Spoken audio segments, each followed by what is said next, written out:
Guys, good morning, good morning. Araw ng Sabado, Mayo 9, 2026. Itong sunog na to ay naganap sa Mindanao Avenue, ano? Grabe, ang tupok ng apoy. Sobra. Ayan guys, kung makikita nyo, familiar kayo dyan sa lugar na yun sa Mindanao Avenue. Iyan po ang pangyayari ngayong Sabado ng umaga. Grabe po ang sunog na yun, no? Lakas, tinupok po talaga ng apoy ang mga kabahayan.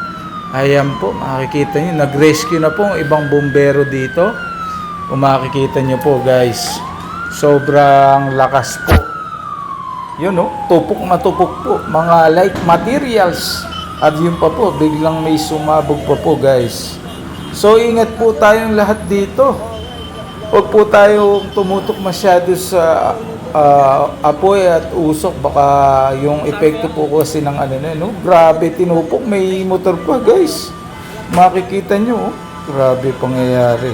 Ayun, motor nagliliyab din guys, pati kable ng kuryente napakatindi, yun, lumiliyab pa rin ang makikita po natin. Ingat-ingat mga kababayan, grabe pangyayari to.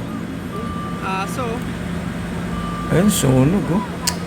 Kawawa naman po yung nasunugan nating mga kababayan dito. Ayun po. Tupok na tupok po. Sana po walang casualties na dito.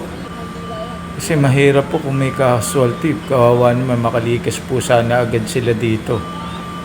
Grabe rin talaga mga sa apoy ang sunog niya.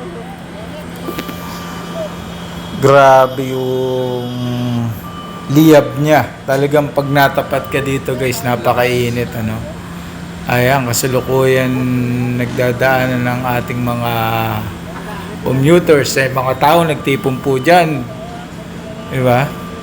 Grabe talaga. Sana'y wala po talaga nasaktan. Yun, no? Kaninang umaga po yan. Ngayong umaga yan, ng ganap po, no?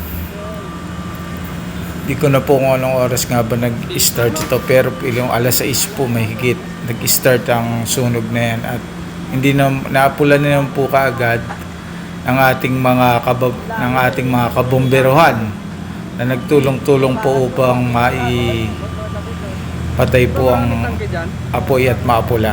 Yun guys, thank you so much po sa lahat ng sumusubaybay sa ating sa ating videos, Grabe po ang pangyayari talaga dito. Yung sunog, ayan, kapal ng usok po, oh. Grabe, oh.